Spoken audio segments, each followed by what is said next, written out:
Nadia is terribly afraid of heights. To her, the bottom of the hill is like an endless, terrifying abyss. The boy, who seems to enjoy the mischief and excitement, tries to convince Nadia to get on a small sled together and slide down the hill.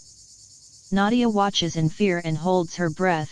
She hates it, but in the end, the boy convinces her not to be afraid.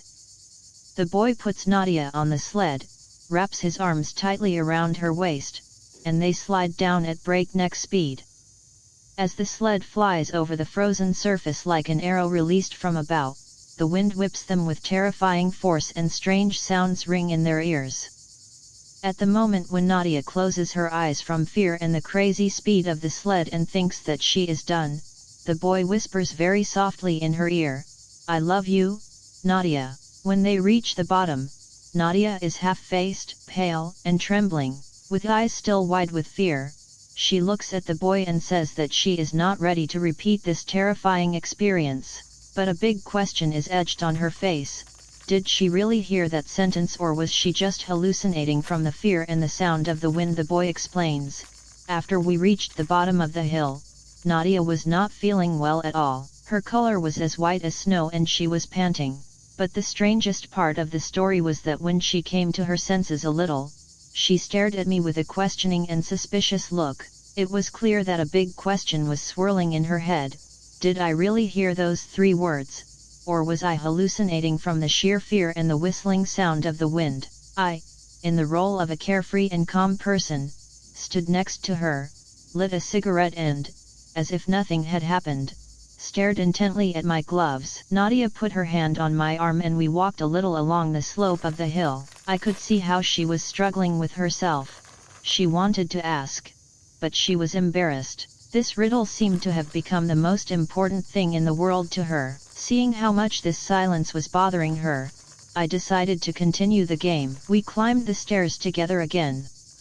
When we reached the top of the hill, Nadia trembled again, but this time not only from fear of falling, but from the anxiety of hearing those words again. We started the sled and at full speed, I whispered in her ear again, "I love you, Nadia." When we reached the bottom, Nadia no longer had the fear or the calm.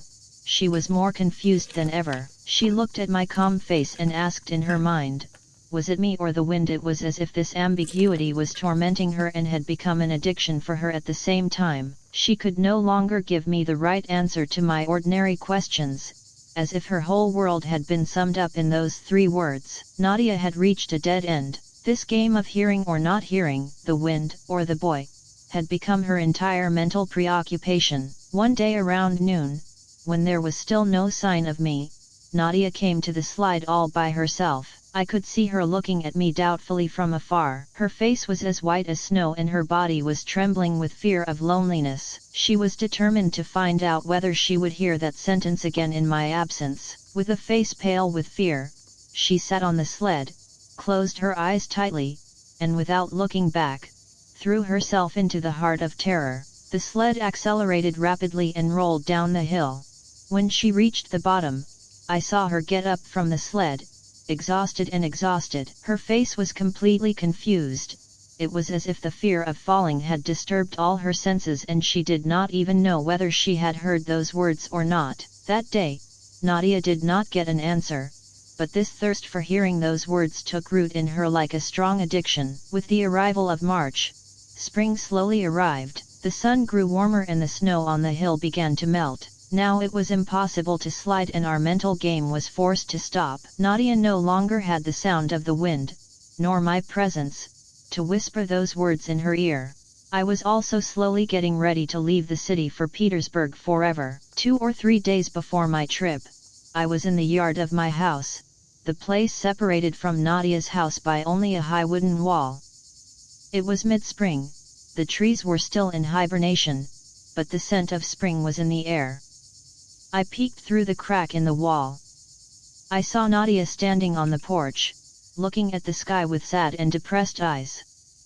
The spring wind was blowing on her face, as if it were bringing back memories of those winter days.